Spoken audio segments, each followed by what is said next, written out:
It's your boy, K-So Big Dipper. All the drip that she been putting on just to take it off. I can put you on a plane, the CPA gon' write it off. And today, we are reacting to Lil Dicky's Philly Freestyle. Now, it has been a very long time since I reacted to Lil Dicky. And funny enough, one of my first big videos was actually a Lil Dicky freestyle, because I always seen Lil Dicky as the incredibly corny, culture vulture-esque. It felt like he didn't really have a love or appreciation for the culture, and I thought he couldn't rap. So I had such a genuine surprise when to figure out, no, he was, well, I blew for the drunk Derrick Rose knee, and he was doing all that. I was pleasantly surprised, and I've never been a hater. So when he proved to me that he actually was a rapper, we went on a long journey of discovering what it was, his art, and how he delivers his art. And then Dicky disappeared and sort of did the thing we have grown to see way too often from the Hannah Montanas, from the Post Malones, from what it felt like Lil Dicky, but at the same time, you always left room under the idea of maybe Lil Dicky is just going to explore a new form of his art. It's a long intro to get us to where we are today. We haven't heard Dicky come with rap. I feel like the last rap he came with was, Can he recapture that moment? Can he recapture that? Going to something that's like a freestyle where it's going to be more bars heavy, I would think. Can he recapture that moment for us? I don't know. But without any further ado, hit that thumbs up button, the longest intro in YouTube history. Let's get to work. Jamal, say hi. Everybody, you got to say it. Okay, my bad. He don't like his arms touched.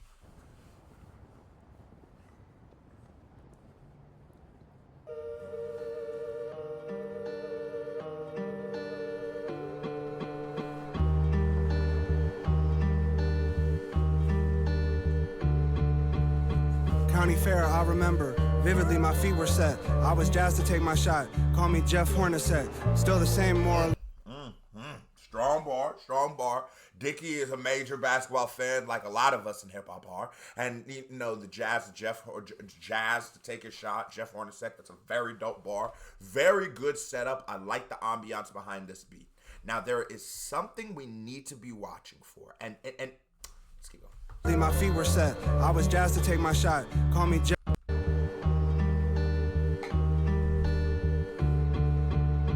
County Fair, I remember vividly, my feet were set. I was jazzed to take my shot. Call me Jeff Hornacek. Still the same, more or less. I could tell you more in a sec. I know it's been too long. If you got time, well, I got more to confess. Second span, clock in hand, Proposition Joe. I can't be a case of, well, I guess we'll never know. And early. Dicky is a victim of Lil Dicky, right? I think what happens is it was Morbius. It's like the snake eating its tail. There was only so far that what we thought or what most people perceive to be of the brand of Lil Dicky can get us. But if you've listened to his catalog, you go and listen to songs like Russell Westbrook on a Farm, and you go, wait, no, this nigga can rap his ass off. He's a super dope rapper, and that is such a dope concept. The idea of what a waste of a talent and potential if we never find what it is that we're actually meant to do on this earth. That is such a dope thought that has so much substance. It's layered, it's relatable, and you heard that, and so it almost makes you forgive songs like Save That Money, and you just like, oh, he's just joking around, he's just playing around. Where the hiatuses, it feels almost as if maybe after your show was canceled, you were rejected by Hollywood, and now you're coming back to hip hop, because us in hip hop, we just love the culture, we love the music, and we'll check it out, and we'll do what we do. Is that it? Because what you're going to need to do for me, and I think a lot of fans, Dicky, is reestablish that you still authentically have a love for this culture, because loves change. I think it is undeniable that at one point in Dicky's life, he loved hip hop. He loved hip hop as much as any of us. But as we all know, life experience, proximity can make you jaded. Being actually in the music industry, understanding some of the tricks and the smokes in the mirror, and smoke and mirrors, you realize that, yes, it sort of takes a little bit of that like childhood, like from it. So did you lose your love? Some of us, we learned that some of the shit's cap, but our love still exists in the artistry. And that is why I can look past the cap, which is the marketing, which is the Lil Dicky, which is the dick jokes, and see the guy who wrote Russell Westbrook on a Farm.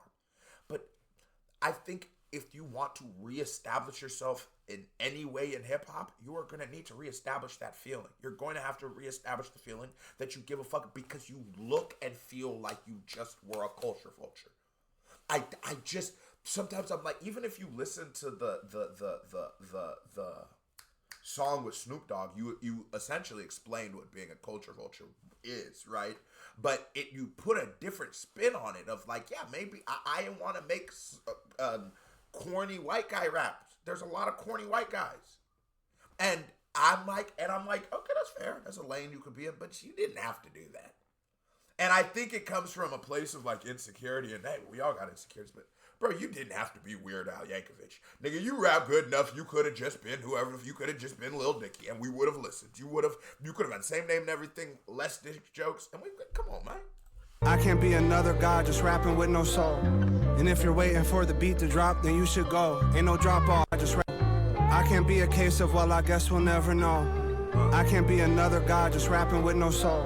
And if you're waiting for the beat to drop, then you should go. Ain't no drop-offs, I got my rocks off. Lil Digga's not soft, I pop off. I told them all along that they could hop off. I'm too nuts, the club going up like this was Top Golf. I'm trying to I ain't gonna lie, this a whole dick rhyme scheme right now, and it's crazy. I'm not gonna lie, it is fire. Pause, no Diddy. This is. If you, I'm not soft. That's just I got my rocks off. Lil Dick. No, that is actually fire. But we're leaning back into the. But I can't put this shit on in front of nobody no more. We get to rap about your pee-pee. Yeah, cuz love to rap about that pee-pee, boy. I'm trying to tell you, can't put it on for nobody. Keep talking about that pee-pee. Off my brain like knock it off. Too much in the tank. Who is staring at me back? The bar that stood out to me was that I didn't want to be another soulless rapper. I'm like, airing us back. I'm really airing them out. Like 99 on the Rams. I'm 99 in the game. You'll get the update in time. I'm about to upfade these guys. I'm always right on that line. XO, Endo, bend those norms. Signing off high. Will never be no goodbyes. But shout out Frank Ocean, he pulled up to my birthday, baby. Yeah, we're alive. I never met him though, the party was wild. Some people saw him, you know the expression, if a tree falls in the woods and you're not around, does it still make a sound? Let me tell you, the way I've been working over here silently, I don't give a fuck, cause it's still going down. Yeah, it's still going down. Let me take it down. I didn't ever stop. This for those who thought they could come and take my spot. Pray that I don't drop, fuck a flop, I'm a plop, yeah I pop, I don't shop, I just mop. I hear on my Wembyama, I'm the biggest victor pop with the game plan, but this is part of my out here on my Wemby, I'm the biggest Victor Wembyana pop, Greg Popovich. Jamal, talk to these niggas, I'm done.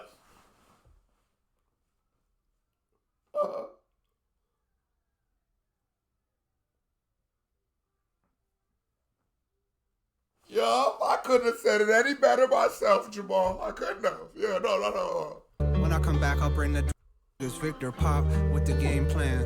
I just mop. I hear on my Wembyama, I'm the biggest victor pop with the game plan. But this is spur of the moment. When I come back, I'll bring the drums too. Dicky, I know you ain't gonna add on this. Like I'm spur of the moment. When I come back, I'll bring the drums too. Got them loaded. I son them all like I'm a bad dad. I won't hold you. And even if I've been gone, some things are never over. Yeah, some things are never over. Well, this is over. But you're still here, huh? I love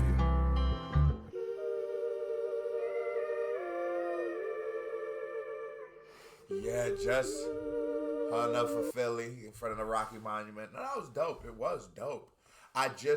It shows a different artistic direction. I was disappointed by the last project because I'm a nigga who, like, it's like, I'm just too invested at this point to where I'm like, a part of me will always sort of want to hear, just because it was a part of the beginning of my channel when I was just sort of taking random ass requests and stuff and stumbling on and stuff. This was one of the fun things, and it was a very fun story arc, and a part of me wants you to win. The only thing that makes it a part of me and not the whole thing of me is because I still sort of question your authenticity, your why you're doing it, right? And it still sort of feels nasty, but I will give you enough time, or at least you have a whole next couple releases to explain why it is that it feels like you just sort of used hip hop, pooped on it and walked away, and just sort of walked away from it. You didn't do the shit talk on the way out, and you still sporadically dropped. And we should always allow artists to be artists. And if you were just creating some other shit, but it's like, is it that every time it gets cold for you, you go make a little rap album? Because it's just like, that just doesn't. I just don't feel like that's what the culture's about. And I feel like you have too much talent and you have too much understanding of this culture to not know where I'm coming from with this. If it's authentic, just let it be known. And one day, if you're watching this, can you explain what I think it's your second verse on Professional Rap. Can you explain that to me? I'm just wondering. K-Body family, love y'all, salute. We out of here. Hit that thumbs up button.